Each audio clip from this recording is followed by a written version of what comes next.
Hey guys, this is Frozen Things Tears here, and welcome back to another movie review. And today I'm gonna be doing our review on The Northman.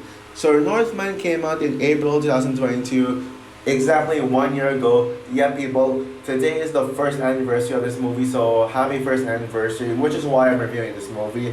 And it is directed by Robert Eggers. It is a third film right after The Witch in the Lighthouse, and his first non-horror film. And it's directed by Alexander Skar. No, it stars Alexander Skarsgård, Anya Taylor-Joy, Nicole Kidman, Ethan Hawke, William Dafoe, etc.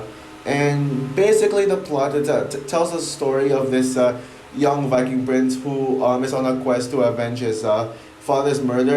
After his father was killed by his uncle, and also his mother was taken. So not only must he avenge his father's death, but also save his mother. While also embarking on a journey with the help of Olga, played by Anna Taylor-Joy, who becomes his love interest. I'm sure y'all remember how much I was really pumped for this movie back then. This was actually one of my most anticipated movies of the entire year.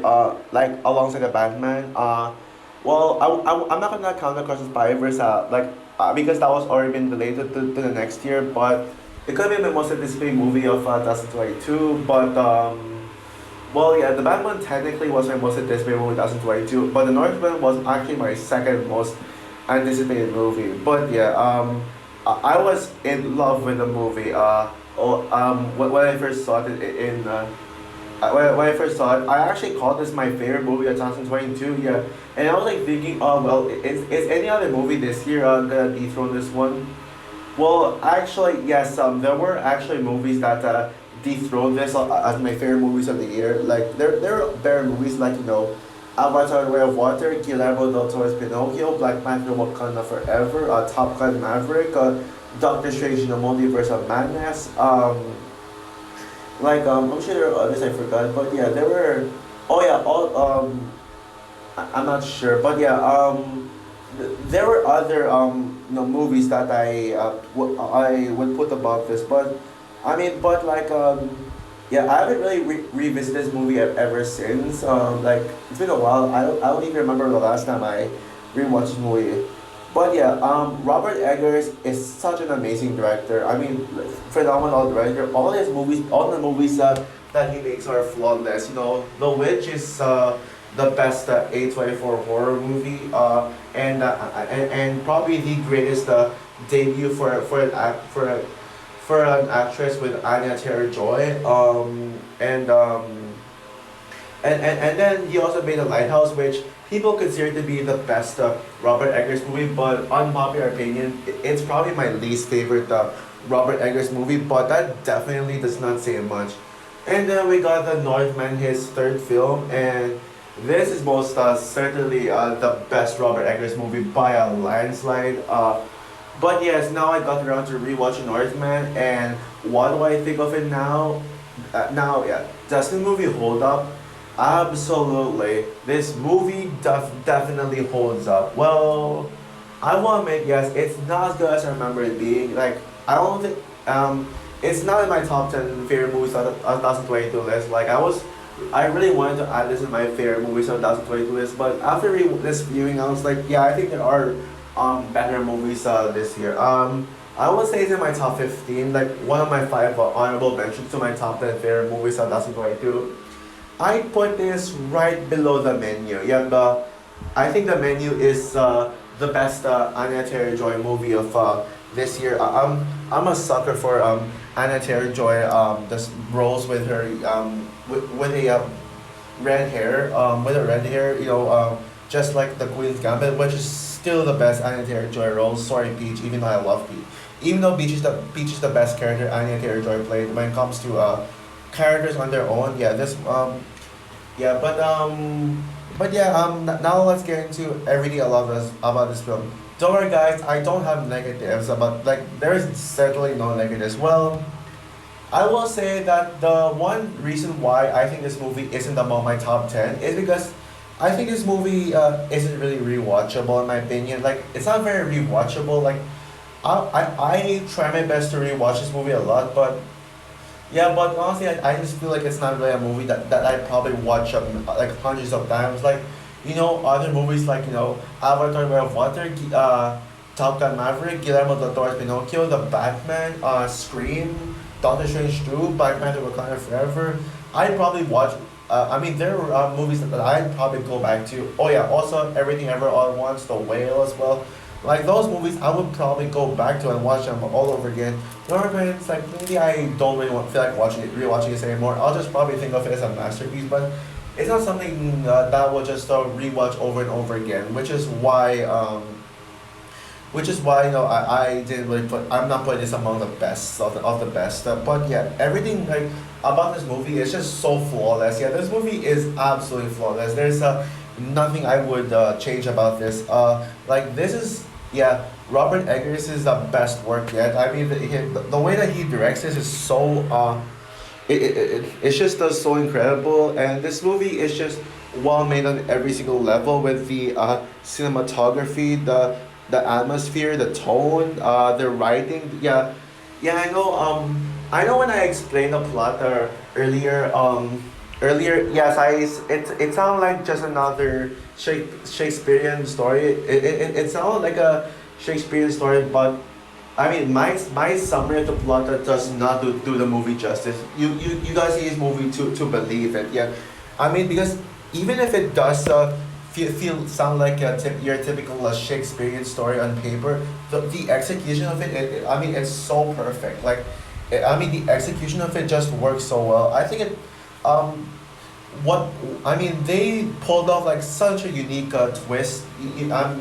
Such a unique spin on the Shakespearean story that no one would see coming. Like there was a plot twist where Nicole Kidman's character, like the mother that Amleth was going to save, the Amleth the main character is going to save, actually turns out to be the villain of the movie. Yeah, she's the one behind everything. Yeah, she's actually the one who sent she's the one who sent Uncle Fjord, the supposedly main villain, to kill the father, her vicious husband, just so she can just so she can like bang the uncle or something. I get and also I'm not sure if that was the uncle, but yeah, definitely the guy. His name is Fjord, by the way. I don't remember if I should refer to him as uncle or what exactly his role in the family is, but yeah, whatever. And yeah, I think Nicole Kidman is definitely one of the best villains of 2022. I think I mean Nicole Kidman just gives such an such an intimidating and manipulative performances. And when it comes to Nicole Kidman in her villain side, oh my gosh, wow, her performance is just incredible. Like she really feels so intimidating. Like her laugh is probably one of the greatest evil villain laughs I have ever seen. Normally, when it comes to these evil villain laughs nowadays, like these evil laughs nowadays, it comes as just so cringy and so like but Nicole Kidman like does it like so perfectly, so well. I think it is one that I think it more villains. We need more perfect evil laughs like that. And yeah, it really makes her look scary and intimidating. And wow, yeah, she's certainly a better villain than Fjord. Than Fjord or Bjorn. Or wait, what's his name again? Certainly a better villain than yeah Fjolnir. Oh yeah, it's pronounced Fjolnir. Yeah. The performances are actually really good as well. Like the other performances, Nicole Kidman is probably just the second best. Y'all knows my favorite, but I'll get to her last among the cast. Alexander Skarsgård is such an amazing lead character, and I really like Amleth. Yeah, his performance is really powerful, and despite the limited screen time that both Ethan Hawke and William Dafoe get, like they only get like five minutes of screen time. I mean, they both work really well. I do think William Dafoe was better in Robert Eggers' previous film, The Lighthouse. I mean, it's certainly his best performance besides Green Goblin, like outside of Green Goblin. But yeah, this one he's really good as well with the limited screen. I mean, he has, and Oh wait, no, yeah, William Dafoe's better. I mean, honestly, Ethan's great. Ethan Hawke is great as well. I mean, I don't know if I mix them up, but yeah, they're both equally great. But the standout of the cast is without a doubt Anya Taylor Joy as Olga. I mean, yeah, that's pretty much why I decided to put a poster of Anya Taylor Joy in this because she's just truly the best character in this and no competition. Yeah, sure, she doesn't have as much screen time as I thought, but I mean, she still has really good screen time, and Anya Taylor Joy does give a spectacular performance as Olga. I mean, she's just incredible, and even like and also yeah and yes how do I say so in the end of the movie there's a scene where leaves Olga in a boat and then Olga says this thing in a different language. I don't really understand it, but I'm gonna tell you right now, in that scene alone, Anna Taylor Joy really pushed it, really went that hard, and she didn't need to go that hard in that scene. You saw in the trailer actually. I'm sure you know what I'm talking about. Basically, when Anya Taylor Joy screams, and yeah, incredible acting. And also yeah, the movie is really violent as well. I mean, this movie perfectly recaptures the Viking times and how brutal and violent Vikings can be. So there is a lot of heavy gore in this. I mean, literally gore pushed to the limits, and it's and also just some incredible action and literally with one of the best scores of the year. Yeah, I actually should have nominated the Northman for a best original score, even if I still think Babylon. Even if I still would give the best original song or original score award to Babylon, and also we got the Batman and Avatar too. So there are better musical scores of last year, but yeah. And yeah. What's there to say? Oh yeah. Also, yeah. Fjolnir is a great villain as well. He doesn't. He may seem like your average villain, but I mean, it's just executed so well. And yeah. Also, the production design is absolutely incredible. It's just really stunning to look at. Yeah. So overall, The Northman is certainly a masterpiece. It's not as good as I expected, and there were better movies from last year, but let's be real here. 2022 is one of the greatest years ever, so it's really hard for this to compete some of the movies. Specifically, I mentioned them earlier in the video. Yeah. Now this movie isn't that rewatchable, and I literally don't have a lot to say about this movie. Like especially in comparison to a bunch of other movies, but yeah, this movie just works so well. And yeah, so yeah. Yes, I do think The Menu is the better Anya Taylor-Joy movie this year, but yeah, this movie is slightly better than Amsterdam. Amsterdam is another movie with Anya Taylor-Joy, and I think I reviewed that movie already. So yeah, with that said, I'm gonna give The Northman obviously a 10 out of 10. It's flawless. Yeah, even if I may not watch it again, someday, yeah, I certainly admire this movie with everything, and I think this movie is just so much effort.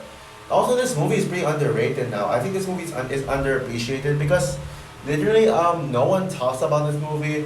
No, I've read some reviews about this before doing this, and some people are saying this movie is overrated. Yeah, it doesn't have the same love at it is as it had back in the days. Yes, it's not as good as before, but it's still amazing.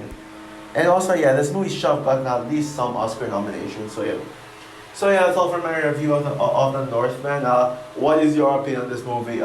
Who agrees with me that the Northman is the best Robert Eggers movie ever made? Period. Comment down below, like, subscribe, hit the notification bell, and yes, people, the review you've all been waiting for is up next. My review on the Super Mario Bros. Movie. So yeah, bye guys.